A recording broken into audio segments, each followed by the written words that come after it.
Bismillahirrahmanirrahim. Assalamualaikum warahmatullahi wabarakatuh. Alhamdulillah. Nahmaduhu wa nasta'inuhu wa nastaghfiruh wa nastahdihi wa natubu ilaih wa na'udzu billahi min syururi anfusina wa min sayyiati a'malina may yahdihillahu fala mudhillalah wa may yudlil fala hadiyalah. Nashhadu an la ilaha illallah wa nashhadu anna Muhammadan abduhu wa nabiyuhu wa rasuluh la nabiyya wa la rasula ba'dah. Allahumma ashrah sudurana wa tazawwas an sayyiatina wa hab lana fahmal anbiya'i wal mursalin wa hab lana fahmas salafus salih. Allahumma anfa'na bima 'allamtana wa 'allimna ma yanfa'una wa zidna ilman wa na'udzu billahi min ahwali ahli nar. Bapak Ibu jamaah sekalian yang semoga dirahmati Allah, semoga diberkahi oleh Allah Subhanahu wa taala dan semoga dicintai oleh Allah Subhanahu wa taala. Beberapa waktu yang lalu, beberapa waktu itu berarti ukurannya tahun ya, karena sudah lama. Ada yang datang kemudian belajar, istilahnya itu magang. Kami buat 3 kelompok karena acaranya adalah mancing. Ini pernah kami buat cerita kepada Bapak Ibu yang dirahmati Allah. Esensinya yang luar biasa karena sangat kental dengan kehidupan. Mereka kita bagi menjadi 3 kelompok. Kita pilih masing-masing 1 ketua. Kami umumkan jam 9 kita akan mancing sampai jam 10. Ketentuan sebagai pemenang yang mancingnya paling banyak dapatnya. Dalam kira-kira 1 jam ke depan. Baik jumlahnya maupun kilogramnya. Nah, ada waktu 1 hari sebelumnya untuk mempersiapkan. Silahkan ketua berimprovisasi, kreatif, menyusun strategi. Strategi apa yang kira-kira untuk membuat menang. Jadi belajar di tempat kita itu kadang tidak identik dengan kelas. Tidak identik dengan sebagaimana di sekolahan. Ada kalanya dalam kehidupan. Sebagaimana pagi hari ini. Anak-anak kelihatannya enggak belajar. Tapi sebenarnya belajar yang luar biasa.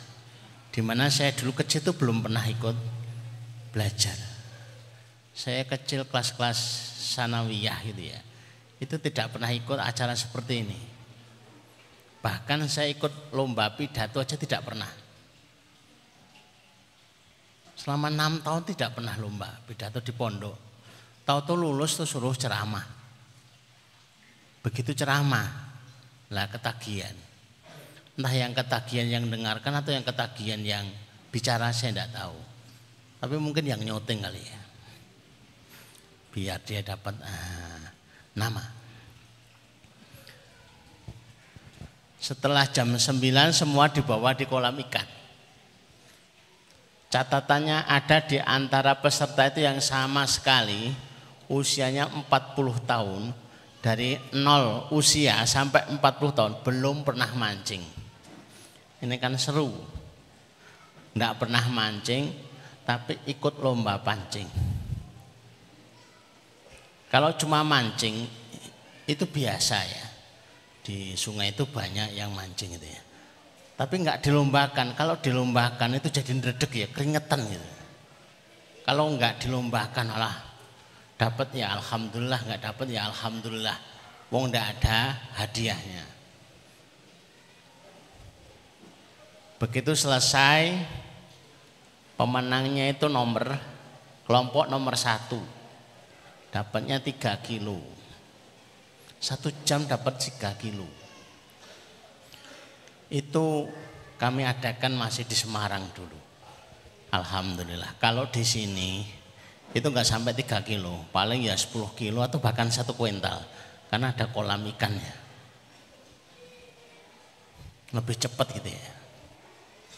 Begitu selesai saya tanya, coba masing-masing ketua kelompok ceritakan apa yang menjadikan panjenengan dan teman-teman itu jadi pemenang. Saya kok penasaran, jangan-jangan apa itu galah pancingnya, jangan-jangan mata kailnya, jangan-jangan umpannya, jangan-jangan jupa japunya waktu mancing pakai mantra apa gitu ya, atau pakai strategi yang lain. Yang kelompok nomor 3 yang pemenang kemudian ngaku, 1 hari sebelum lomba saya kumpulkan 1 kelompok saya minta semuanya sholat tahajud semua, minimal 5 rakaat. Aneh gitu ya, ini mau mancing saja kok pakai tahajud 5 rakaat. Yang kedua, semuanya harus sholat subuh berjamaah, harus mengikuti 2 rakaat sebelum sholat subuh, sholat fajar, untuk persiapan mancing. Habis subuh semuanya harus ikut suruk. Ini untuk persiapan mancing. Habis mancing harus tilawah setidak-tidaknya itu 1 juz untuk persiapan mancing. Terus ba'da subuh selesai suruk itu semuanya harus sedekah ngisi kotak. Subuh itu minimal 5.000. Ini urusannya cuma mancing. Bahkan urusannya dapat door prize bukan. Terus kesepakatan hasil pancingan pertama akan disedekahkan kepada kelompok pertama.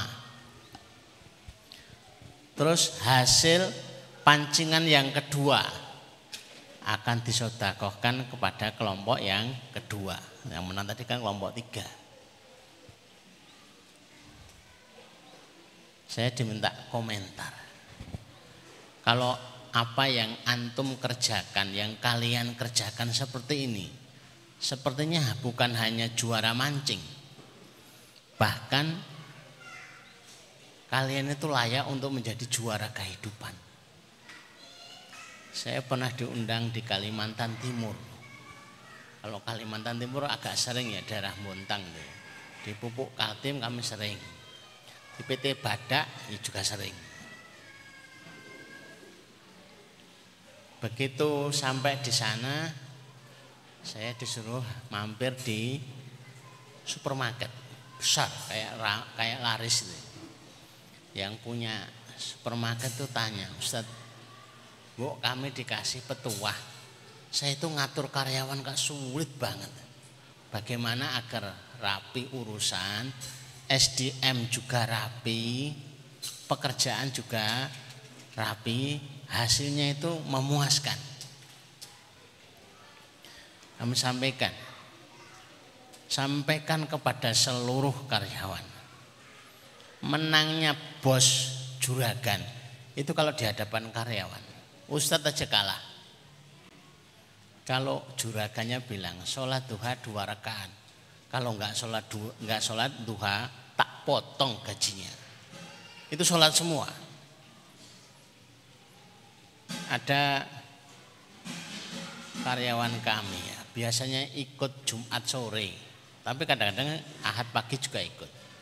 Itu bagian HRD di PT yang Kaliwungu itu ya, konveksi terbesar se-Asia Tenggara.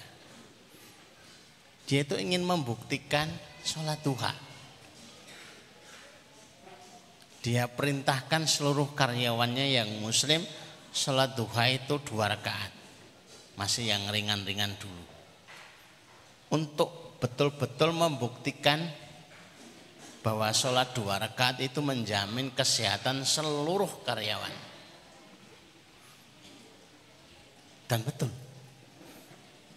Siapa yang sholat 2 rakaat, maka seperti sebagaimana dia itu mensodakohi seluruh sendi-sendinya. 360 sendi. Padahal satu sendi itu kalau keseleo, kalau sakit ya, itu yang mijet aja dibayar 1.000 belum tentu mau, 10.000 belum tentu mau. Nah kita cuma bayarnya sholat duha 2 rakaat. Itu senilai dengan mensodakoi seluruh sendi sebanyak 360. Kalau ternyata panjenengan itu sakit rematik, berarti silahkan protes. Bukan protes ke saya, protes ke yang nyuruh sholat duha. Kalau sholatnya 2 rakaat, sholli liya arba'a raka'atin akfika akhirahu. Sholatlah 2 rakaat di awal siang, maka aku akan cukupkan sampai sore hari rezekinya. Jadi kalau sudah sholat 4 rakaat kok nasibnya kelaparan, ini lucu. Bisa dikomplain, ya Allah saya kan sudah sholat 4 rakaat. Sementara yang berjanji itu engkau ya Allah. Kalau sholat 4 rakaat, akfika dzalikal yaum, akfika akhirahu. Kalau 6 rakaat, akfika dzalikal yaum. Bukan 1 hari, bukan setengah hari, pagi sampai sore, tapi 1 hari. Kalau sampai 8 rakaat utuh. Paling sempurna itu kalau 12 rakaat. Ibunda Aisyah itu yang meriwayatkan hadis, itu selalu kalau sholat duha itu 12 rakaat. Kalau Rasulullah itu biasanya kadang 8, kadang 4, enggak mesti. Tapi setiap yang mendengar riwayat itu ditularkan. Sholat duha 12 rakaat. Saya pun ikut-ikutan, bukan karena akan dapat hadiah ini hadiah itu, karena saya sendiri itu suka dengan sholat, itu suka. Sehingga kalau habis sholat sunnah, benar ya, sholat apa lagi ya, sholat apa lagi ya, karena perasaan sholatnya itu sudah seneng gitu ya. Suasana ruku' waraka'u ma'arraqi'in, suasana sujud wasjudu masajidin, itu istimewa. Cuma karena kita itu tidak terbiasa dalam sujud itu berdoa, jadi kayaknya kurang sreg gitu ya, kurang berminat. Coba kalau panjenengan tuh biasa kalau sujud itu berdoa, maka rasanya istimewa. Di saat kening kita itu menyentuh ke tanah, sujud, kening mendekat ke tanah, itu posisi terdekat. Posisi terdekat dengan Allah. Aqrabu ma yakunul abdu indallahi wa huwa sajid. Posisi terdekat hamba Allah dengan Allah azza wa jalla ketika dia itu sujud. Fa aktsiru doa, maka perbanyaklah doa. Itu istimewanya. Jadi kalau dia itu sholat malam, kemudian ditambah ngaji, sholat duha, sodako, ini peluangnya untuk jadi juara kehidupan. Bukan hanya sang pemenang dalam hari itu. Hari itu dia sudah memenangkan, tapi peluangnya menjadi juara kehidupan. Maka saya itu merekam, dulu itu masih SMA, anak paling bodoh di kelas. Ini sekaligus menghibur yang tidak beruntung ya, digelari dengan yang paling pintar. Ketika semuanya itu kelas 3 daftar kuliah semua, dia datang ke tempatnya kiai. mohon nasihat. Kok nilainya paling buruk? Ini alamat daftar kuliah ini bisa ya terlunta-lunta. Sama kiainya dikasih nasihat. Nggak usah kecewa. Nggak usah resah. Biarkan mereka yang belajar macam-macam. Yang penting kamu itu ngibadahi sregep. Maka semenjak itu masih ada beberapa waktu dia sholat malamnya tertib. Bukan hanya sholat wajib saja, sholat malamnya lebih wajib. Apa tuh lebih tertib? Terus suka puasa Senin Kemis. Begitu lulus diumumkan dan betul jadi ranking terakhir. Bukan berarti itu sholat kemudian puasa terus berubah, enggak ada yang berubah, tetap sekali ranking terakhir tetap ranking terakhir, sekali bodoh tetap bodoh, tapi itu tidak menentukan nasib. Orang pinter tuh kalah sama orang bejo, apalagi namanya bejo, aduh, menang itu.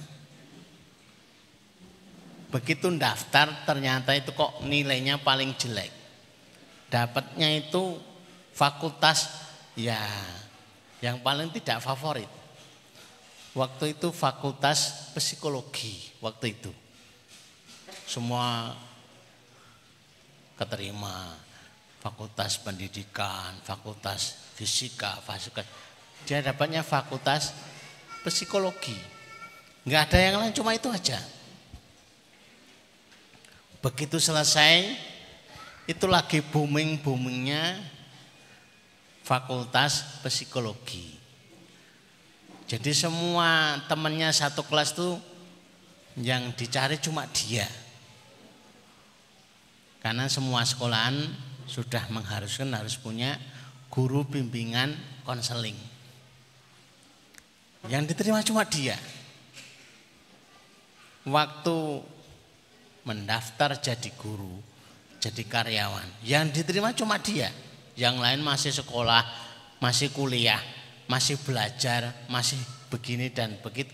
Dia sudah bekerja. Inilah orang bejo itu lebih menguntungkan daripada orang pinter. Tapi kalau pinter sekaligus bejo itu luar biasa. Bukan berarti milih aku bejo wae lah. Orang pinter apa-apa, malah remuk. Kalau misalkan pinter itu nggak bisa diraih, paling tidak bejo, banyak ibadahnya, masya Allah. Bagian apa? Slide Mas Arfan. Coba slide yang selanjutnya. Saya mendefinisikan, jenengan boleh setuju, boleh tidak. Kalau setuju boleh pulang ini nanti ya. Kalau enggak setuju juga boleh pulang. Terus bedanya apa? Ya namanya ilmu kok boleh setuju boleh tidak. Jadi pemenang itu adalah kalau bertemu dua hal. Satu, kesempatan bertemu dengan persiapan. Dicari yang hafal Quran untuk jadi imam masjid besar. Ternyata dia tidak siap, ya enggak menang. Jadi berapa kali itu dicari imam di Tokyo, muadzin di Australia. Itu selalu kesempatan dan persiapan. Kesempatannya ada, persiapannya ada. Saya lulus kuliah itu sudah ditunggu MUI Korea, Syekh Abdurrahman Lee dengan Syekh Sulaiman Lee, nama-nama Korea. Ustaz, silakan panjenengan datang ke Korea. Persiapannya ada. Dong sudah selesai, sudah lulus, tapi kesempatannya enggak ada. Akhirnya ya enggak sampai Korea. Akhirnya sampainya ya Temanggung, bukan Korea. Wong itu dulu waktu selesai kuliah. Jadi kalau kita itu sekarang mempersiapkan, yang dipersiapkan apa gitu ya. Waktu mulai usaha bisnis, saya ikut latihan bisnis beternak kambing. Belum banyak, masih coba-coba, 40 ekor belakang rumah itu. Pakainya fermentasi. Saya kalau fermentasi itu sukanya makanannya damen. Banyak yang penasaran, banyak itu ya. Termasuk dinas peternakan itu ikut berkunjung. Karena penasaran. Karena kaidah kami penasaran itu adalah pemasaran. Siapa yang penasaran itu pemasaran, gitu aja. Ternyata ada yang tertarik, Ustadz, boleh enggak saya nitip? Oh, silahkan, nitipnya 1 aja. 1 berapa? 1 ekor enggak apa-apa. Ternyata 1 M. Enggak, nanti niat saya itu ternak kambing, enggak ngurusi santri gitu. Kami menolak itu udah berapa kali ya usaha itu kepada yang percaya gitu ya. Tapi kalau kami turuti, kita jadi ngurusi bisnis, enggak ngurusi santri. Sekalipun cuma kelihatan oleh santri, pagi kelihatan, siang kelihatan, kayaknya enggak aktivitas, yuk kelihatan enggak kerja gitu ya. Tapi bagi santri itu luar biasa. Ketunggon, seneng, hatinya itu seneng ketunggon. Oh, ada kiainya, seneng gitu ya. Maka menang itu adalah bertemunya 2 hal. 1, dia itu punya waktu, punya kesempatan. Yang kedua, dia sudah mempersiapkan. Maka sesungguhnya apa yang dilakukan oleh seluruh santri itu adalah persiapan. Hafalannya diperbanyak. Siapa tahu diterima di AIM, Universitas Madinah. Karena ada santri-santri kami di sana. Hafalannya banyak, siapa tahu diterima di Khartoum, Sudan. Siapa tahu menyusul sebelumnya yang sudah di Al-Azhar Kairo. Luar biasa. Itu selalu yang ditanya itu adalah hafalannya berapa, hafalannya berapa. Maka dipersiapkan hafalan itu. Bahasa Arabnya kurang itu sudah dimaafkan. Karena memang aslinya dari Indonesia. Sebagaimana saya itu belajar dari Kiai Zarkasi, Imam Zarkasi. Beliau pernah ditanya, Yai, jenengan itu hebat, muridnya banyak yang berhasil. Di Indonesia itu hampir di setiap tempat itu ada lulusan gontor. Apakah jenengan itu ngajarkannya hebat kepada mereka? Enggak. Atau punya mantra yang hebat? Ya enggak. Ngajarnya biasa. Kadang juga kalau ada tamu ya kosong. Kadang kalau ada kerepotan ya kosong. Tidak mesti, bukan cara ngajarnya yang istimewa. Terus ditanya, lah terus hebatnya di mana? Sehingga lebih dari 17.000 alumni gitu ya. Itu luar biasa. Ternyata beliau itu ya nyampaikan. Kalau santri itu ya biasa. Ada yang ketiduran di kamar. Bapak Ibu nggak tahu kan, putranya di sini anteng-anteng saja begitu ya. Ada yang ketiduran di kursi ceramah itu. Dicari nggak ada. Tiduran di situ sembunyi di bawah bantal. Ada yang sembunyi di gudang. Ada yang ketiduran di kamar mandi. Nunggu subuh ketiduran. Yang paling bermanfaat betul bagi Kiai Imam Zarkasi itu adalah doanya. ketemu cuma didoakan. Barakallahu fik. Wallahu yubariku fik. Bahkan dulu itu ada ulama besar. Itu terkenal bukan karena ilmunya, bukan karena ngajarnya, tapi selalu setiap ketemu santrinya itu berdoa. Allahumma ja'alhu min ibadika sholihin. Jadikan hambamu yang soleh. Maka yang pernah menjadi murid beliau itu mayoritas soleh semua. Berguna bagi masyarakat. Selanjutnya next kita akan ya selanjutnya. Nah, ini berpijak pada hadis Rasulullah dalam perlindungan Allah. Mereka yang berada dalam perlindungan Allah itu yang akan menang. Hebatnya kayak apapun kalau dia tidak dilindungi Allah itu tidak hebat. Lah syarat untuk bisa dijaga oleh Allah. Jadi kalau ada satu bis masuk ke jurang, kalau gampangnya itu yang pernah menyaksikan kabar erupsi Gunung Semeru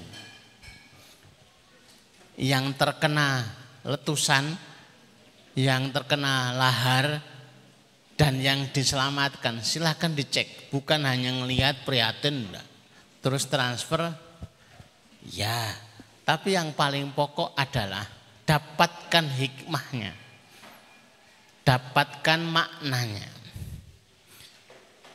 Yang paling selamat, yang paling dijaga oleh Allah adalah yang paling menjaga Allah Azza wa Jalla. Yang paling menjaga Allah ya paling dijaga oleh Allah.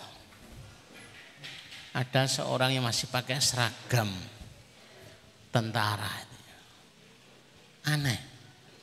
Dari kelihatan seragamnya saja itu ketemunya kalau soleh itu jarang-jarang. Ya, pakaiannya pakaian tentara. Ketika meninggal itu baunya harum, tidak membusuk. Banyak yang kaget, ini kelasnya tentara bukan kelasnya ulama kok kayak gini gitu. Kalau ulama wajar, masih pakai seragam tentara kok. Umpama ada yang tentara itu jadi ulama, ya itu khilaf gitu ya. Kemungkinan sedikit gitu maksudnya khilafnya.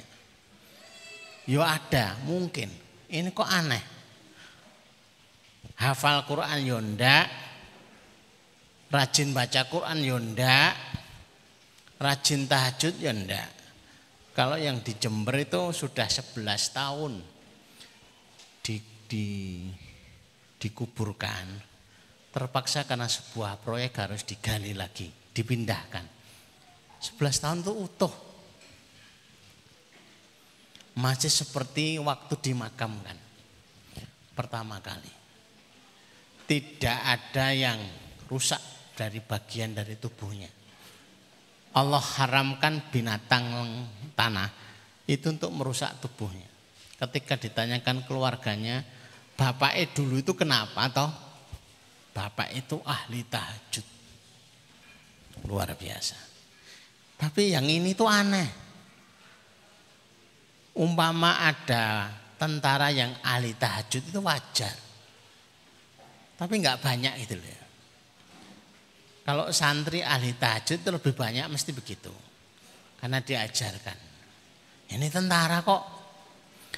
Ternyata ditemui, ditanyakan ke teman-temannya, ditanyakan kepada keluarga-keluarganya. Amalannya apa sih Bapak kok sampai dimuliakan oleh Allah seperti ini? Bapak itu tidak suka bercerita tentang aib saudaranya. Jadi kalau ada orang yang bercerita tentang aib mesti diem terus pergi. Tidak mau komentar. Tidak suka, tidak senang mendengar aib saudaranya. Ya sudah, aib itu ya aib antara dia dengan Allah. Kalau bisa menasihati dinasihati, kalau nggak bisa ya diem gitu aja. Bukan malah menyebarkan ke sana kemari. Ternyata dia itu menjaga seperti itu. Allah pun menjaga jasadnya. Maka hadis ini sangat-sangat relevan dengan keadaan hari ini. Jagalah perintah Allah maka Allah akan menjagamu. Jadi yang paling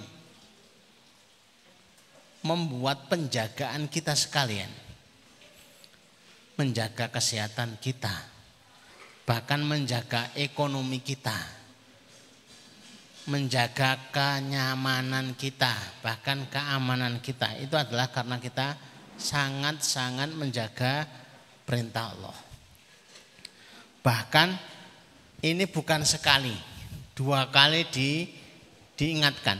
Ihfadillaha yahfadka, ihfadillaha tajidhu tujahaka. Diulang 2 kali, tandanya itu penting. Jagalah perintah Allah maka kamu akan dapati Allah di hadapanmu. Yang pertama hanya sekedar janji Allah akan menjagamu. Ini sudah yang kedua dikuatkan. Bukan hanya menjaga tapi di hadapanmu. Kalau anak kecil itu sudah nanti ibu yang jaga, kamu ke kamar mandi enggak apa-apa. Itu bukan berarti langsung berani, enggak. Tapi kalau ibunya bilang, nak, ibu akan antar kamu di kamar mandi, kamu tidak perlu khawatir. Sama dengan kalimat ini. Sebenarnya sudah ada jaminan dari Allah. Allah akan menjagamu. Ya kena dijogo benerane ora piye. Maka dikuatkan yang kedua. Allah betul-betul akan ada di hadapanmu. Dihadirkan apa saja yang menjadikan sebab kamu itu terjaga oleh Allah Subhanahu wa taala. Luar biasa. Maka bukan karena makanan, bukan karena tindakan. Walaupun secara medis itu mengatakan itu sebab-sebab. Tapi kalau secara hadis inilah yang paling konkret. Seseorang itu terjaga karena dia itu menjaga Allah. Seseorang itu akan dijaga Allah. Hidupnya, rezekinya karena dia itu menjaga agama Allah. Nah, bagaimana cara menjaga agama Allah itu lebih tepatnya? Kalau cuma menjaga saja itu banyak yang sudah mulai merutinkan duha, merutinkan tahajud, merutinkan tilawah, tapi kok tetap aja kena ini, kena itu, resiko, enggak aman. Maka kalimat yang ketiga, maka kalimat. Rasulullah berpesan kepada Abdullah bin Abbas, aku akan ajarkan beberapa kalimat. 2 kalimat itu yang di atas, yang ketiga, wa idza sa'alta fas'alillah. Itu untuk menjaga agama Allah, menjaga hati, menjaga komitmen bahwa dia itu akan meminta terus kepada Allah. Tidak akan berubah. Keyakinannya enggak akan berubah, visinya enggak akan berubah. Jadi kalau berdoa kepada Allah itu bukan di saat susah saja, setiap keadaan. Jika dia meminta, mintalah kepada Allah. Dia selalu sedikit-sedikit minta kepada Allah. Sedikit-sedikit minta kepada Allah. Memang bedanya kita dengan Rasulullah itu ya sedikit. Kita mintanya sedikit, kalau Rasulullah itu sedikit-sedikit minta. Nah, cuma bedanya sedikit. Kalimat sedikit saja, Rasulullah itu dikit-dikit minta. Dikit-dikit minta. Sahabat yang paling niru Rasulullah, gerak-geriknya, ngikuti apa saja itu sahabat Abdullah bin Umar. Itu diajarkan agar kalau minta kepada Allah, sampai urusannya setiap naik onta, itu dia berdoa mudah-mudahan ontanya tidak error. Sampai sesepele itu. Coba Bapak Ibu yang dirahmati Allah, panjenengan naik kendaraan ke sini tuh, minta enggak sama Allah, motornya enggak error, mobilnya nggak error. Sudah apa nih? Kebiasaan. Biasanya sehat kok, barusan dari bengkel gitu. Tapi ada kalanya mobil itu error. Kalau nggak error apa itu? Businya, error bannya. Nggak error bannya, error bensinnya nggak ada. Nggak ada error yang lain. Yang error apa? Sopirnya.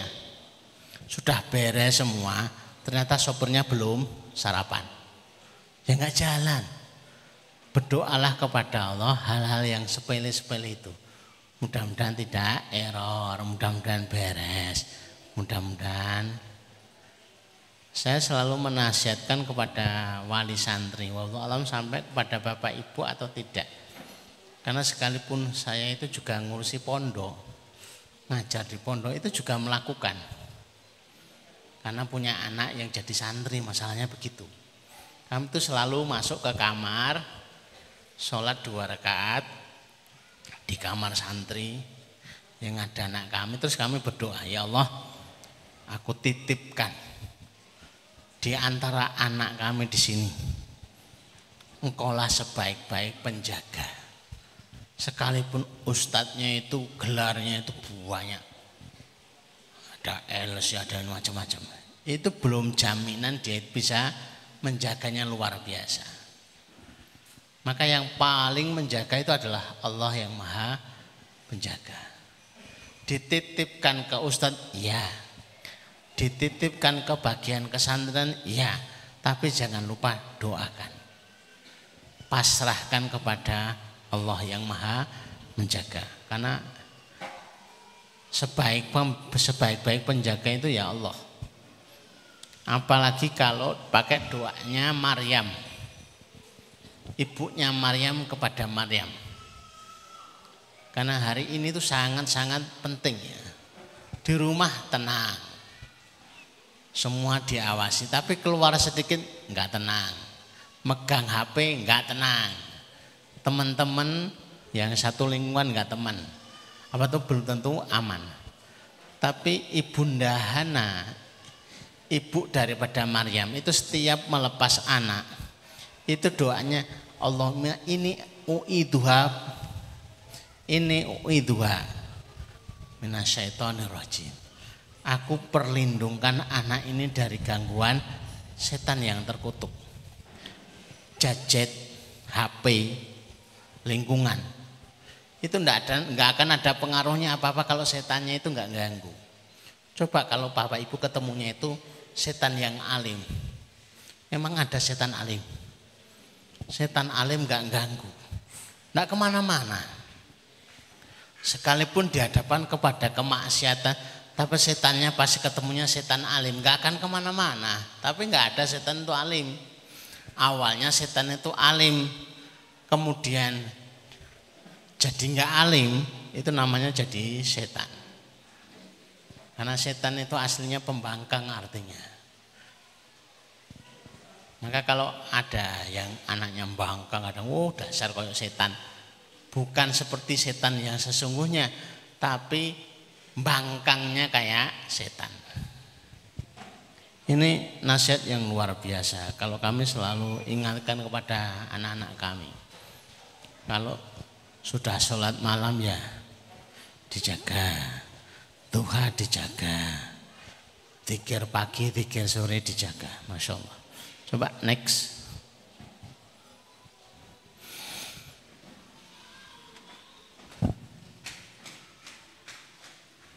Bagaimana cara menjaga Allah? Menjaga perintah Allah. Jagalah sholat. Alasan sholat 5 waktu itu dikerjakan di masjid berjamaah. Ada adzannya, ada seruannya hayya ala sholat. Itu untuk menjaga sholat. Sholat yang dikerjakan di rumah itu jauh lebih sulit, lebih berat daripada sholat berjamaah. Bapak Ibu sudah punya pengalaman terkait dengan ini. Kalau sholat tidak jamaah itu berat banget. Karena Walaupun cuma lebih ringan, walaupun subuh loh ya. Itu sulit kalau nggak berjamaah. Kalau yang sudah diperintahkan itu tilawah ya dijaga tilawah. Bagi bapak ibu dan jamaah sekalian yang sudah membiasakan tilawah, sebaiknya membuka surat Fatir ayat 29. Karena itu jaminan bagi mereka yang tilawah. Innalladzina yatluna kitaballah. Mereka yang selalu baca Quran. Memang tidak ditarget harus 5 juz, harus 3 juz, harus sekian juz, tapi terus gitu ya. Wa aqamus shalah, selalu menjaga sholat. Wa anfaqu mimma razaqnahum sirran wa alaniyah, selalu dijaga itu sedekah, baik dengan sembunyi-sembunyi atau terang-terangan. Mereka ini yarjun, mereka yang punya harapan. Kalau mengerjakan 3 amalan ini, mereka itu yang punya harapan. Harapan jadi pemenang iya, harapan jadi sukses iya, yarjun. Bahkan disebut yarjuna tijaratan lan tabur. Mereka itu yang punya harapan, yang harapannya itu tidak akan sia-sia, tidak akan kalah, karena dalam perlindungan Allah.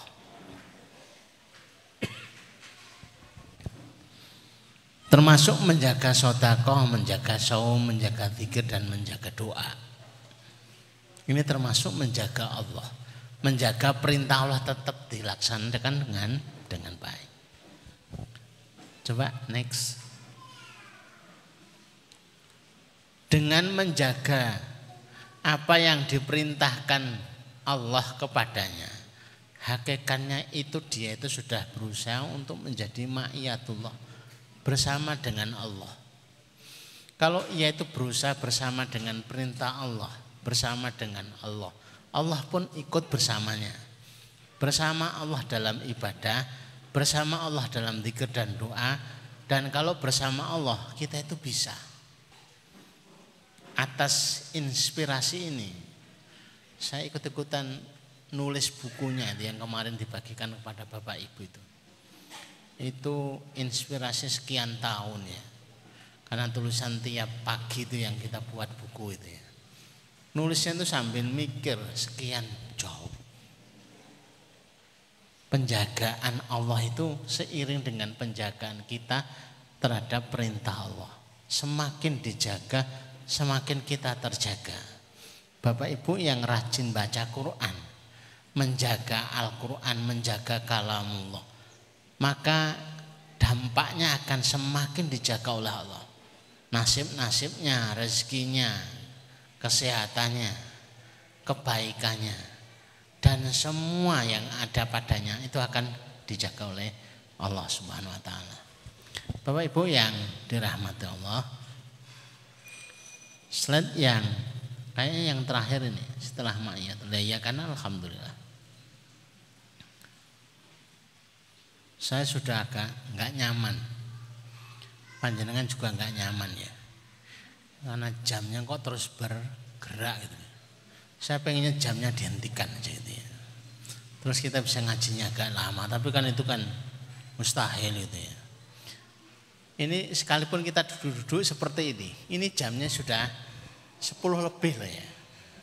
Kalau nggak salah, nggak ngelihat kok. Tapi enaknya ngaji itu bukan lama, tapi rutin. Enggak apa-apa. Maka banyak yang protes, Ustadz, kenapa enggak dimulai dari awal biar dapatnya banyak. Saya diem aja, ini belum merasa. Kalau terlalu banyak, sekian waktu nanti bosen. Terus jadi malas. Walaupun 30 menit tapi terus rutin gitu ya. Dan kalau Bapak Ibu itu cermat mengamati semua kajiannya, itu perbaikan diri keluarga, yang paling pokok perbaikan hidup. Bagaimana keluarga itu bisa lebih harmonis, bagaimana rezeki itu bisa mengalir terus gitu ya. Walaupun belum semuanya, tapi nanti sedikit demi sedikit kita akan tambahkan menjadi sesuatu yang luar biasa gitu ya. Bapak Ibu yang dirahmati Allah, mudah-mudahan yang sedikit tapi manfaatnya banyak, lebih merekat, lebih erat, lebih kuat di benak kita, sehingga dapat pahalanya hadir, dapat pahalanya menyemarakkan. Saya sampaikan di beberapa pengajian, yang istimewa dalam pengajian itu apa ya? Ilmunya, bukan. Yang istimewa itu adalah dilihat, disaksikan oleh sahabat. Karena sahabat itu akan bersaksi di hadapan Allah. Begitu disaksikan, itu sudah menjadi syafaat. Ya Allah, saya itu waktu ngaji itu ketemu ini. Lah jenenge sapa? Lampu. Lo kok ngaku kenal? Pokoknya bentuknya kayak ini loh. Saya tuh lihat ini loh. Tapi kok di surga kok enggak kelihatan? Biasanya tekone gasi. Biasanya tekone telat. Itu juga disaksikan. Tapi itu yang luar biasa. Nah, disaksikan oleh sahabat, didatangi oleh sahabat, dirasakan oleh sahabat, itu adalah syafaat. Pertolongan, syafaat sahabat kepada sahabatnya. Syafaatus sholihin, syafaatnya orang-orang soleh kepadanya. Mudah-mudahan bermanfaat. Aku qouli hadza nastaghfirullah li wa lakum. Saya mau tutup dengan doa tapi nanti keburu bubaran gitu ya. Masih ada door prize-nya kayaknya gitu ya. Saya kembalikan kepada Ayah Heri untuk melanjutkan tadi ya door prize-nya. Masih ada door prize-nya enggak, Mas? Saya bilang ada door prize-nya ternyata habis gitu. Berarti harus resikonya harus buka rumah gitu ya. Kuras rumah untuk hadiah door prize. Sudah.